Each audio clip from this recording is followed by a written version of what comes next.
नाम के गांव में आनंद और खुशी नाम का एक दंपत्ति रहा करता था। उन दोनों ने लव मैरिज की थी और वह अपना जीवन आराम से गुजार रहे थे। कुछ समय बाद खुशी की एक बेटी हुई जिसका नाम उन्होंने रूपा रखा और इसी खुशी में आनंद ने सुनार के पास जाकर 2 लॉकेट बनवाए, जिसमें उसने एक में अपनी बेटी की तस्वीर और दूसरी में अपनी पत्नी की तस्वीर लगाई। सब कुछ बहुत अच्छा चल रहा था। धीरे धीरे समय बीतने लगा और एक दिन खुशी की तबीयत अचानक खराब हो गई और उसकी मौत हो गई।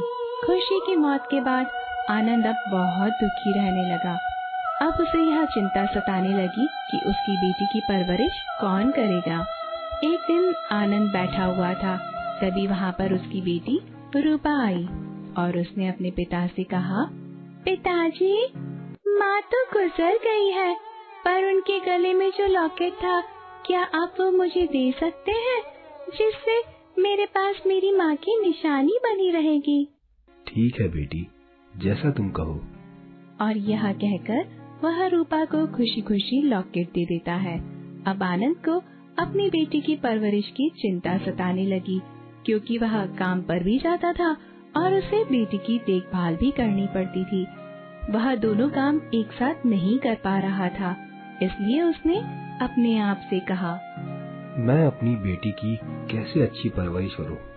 यदि मैं काम नहीं करूंगा तो फिर मैं अपनी बेटी की परवरिश कैसे कर पाऊंगा? और यदि मैं अपनी बेटी का ध्यान नहीं रखूंगा तो उसकी अच्छे से परवरिश नहीं हो पाएगी। मैं ऐसा करता हूँ, मैं दूसरी शादी कर लेता हूँ, जिससे मेरी बेटी की अच्छी परवरिश हो जाए। और यह सोचकर वह दूसरी शादी कर लेता है और उस औरत का नाम पुष्पा होता है। शुरुआत में तो पुष्पा रूपा को बहुत प्यार करती थी। धीरे धीरे 2 साल बीत जाते हैं और पुष्पा को एक लड़का होता है। लड़का हो जाने के बाद पुष्पा का व्यवहार रूपा के लिए बदल जाता है और वह उसके साथ मारपीट और बुरा व्यवहार करने लगती है।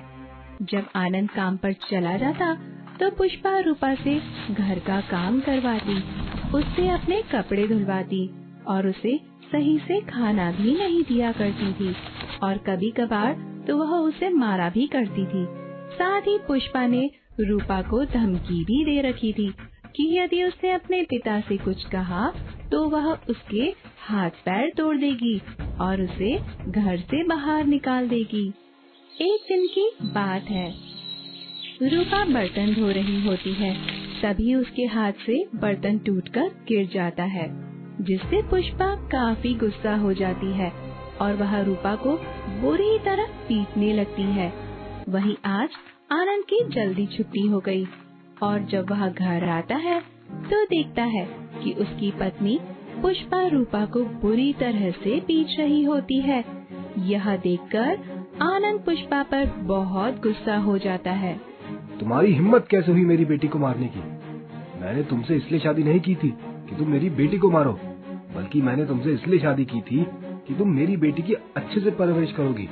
और इस तरह आनंद पुष्पा पर बहुत ज्यादा गुस्सा करता है। इस पर रूपा को थोड़ा मनोबल मिलता है और वह अपने पिता से रोती हुई कहती है, पिताजी, आपके जाने के बाद माँ मुझे बहुत मारती है। साथ ही एक दिन तो इन्होंने मुझे बारिश में घर से बाहर भी निकाल दिया था।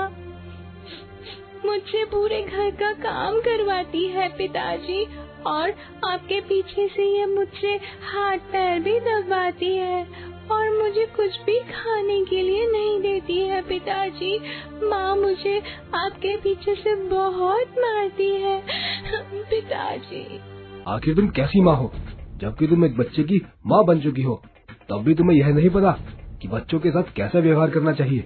अभी इसकी माँ को गुजरे कुछ साल ही बीते हैं और तुम इसके साथ सौतेला व्यवहार कर रही हो। पुष्पा, आखिर तुम भी किसी की बेटी हो, आखिर कोई ऐसा व्यवहार करता है क्या?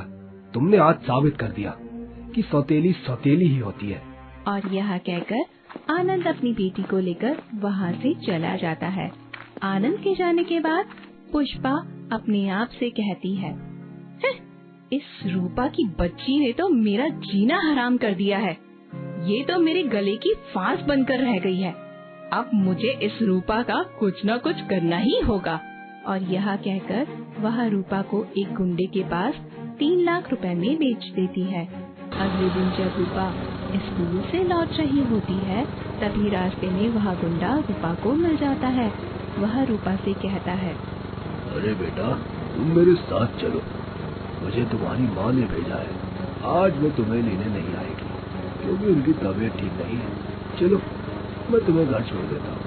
यह सुनकर रूपा उस गुंडे के साथ जाने के लिए तैयार हो जाती है। वह उसके साथ उसकी कार में बैठ जाती है। वह गुंडा रूपा को दूसरे रास्ते ले जाता है। दूसरा रास्ता देखकर रूपा बहुत डर जाती है और वह गुंडे से घबराकर कहती है, अंकल अंकल, ये तो मेरे घर का रास्ता नहीं है। अंकल, आप मुझे कहाँ ले जा रहे हो? मुझे छोड़ दो, मुझे छोड़ दो, मुझे छोड़ दो। आप मुझे कहाँ ले जा रहे हो? ये मेरे घर का रास्ता नहीं है। मुझे अपने घर जाना है। हाँ, मुझे पता है, ये तुम्हारे घर का रास्ता नहीं है। तुम्हारी माँ ने मुझे बेच दिया है। अब मैं तुम्हें अपने साथ ले जा रहा हूँ। यह सुनकर रूपा बहुत ज्यादा घबरा जाती है और रोने लगती है और वह गुंडे को गाड़ी रोकने के लिए कहती है, पर गुंडा गाड़ी नहीं रोकता और रूपा गुंडे के हाथ में काट देती है, जिससे गुंडा गाड़ी रोक देता है और रूपा गाड़ी से उतरकर भाग जाती है। वह भागते भागते काफी दूर निकल जाती है। तभी अचानक एक अमीर दंपति से टकरा जाती है। उन दोनों का नाम लक्ष्मी और राजेश होता है। वह दोनों रूपा को देखते हैं तो उससे कहते हैं, क्या हुआ बेटा, तुम इतनी घबराई हुई क्यों लग रही हो? अंकल, मेरे पीछे गुंडा पड़ा हुआ है। अंकल मेरी मदद कीजिए। अंकल, वह मुझे पकड़ के ले जाएगा। मेरी मदद कीजिए। तुम चिंता मत करो, मैं तुम्हें अपने घर ले जाऊंगा और मैं तुम्हें अपनी बेटी की तरह पालूंगा।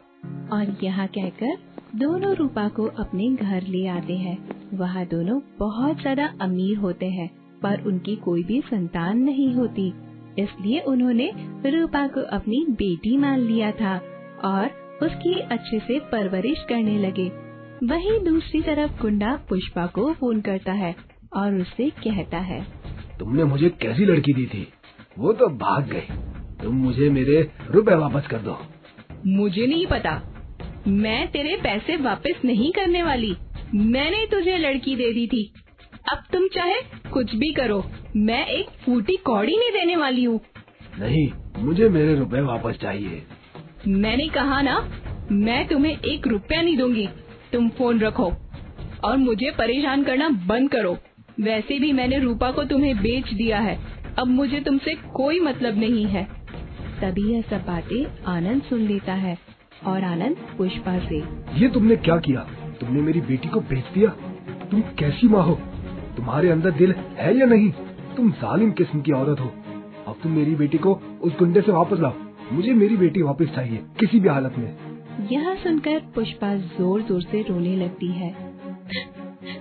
मुझे माफ कर दीजिए जी, मैं कहाँ से लाऊं?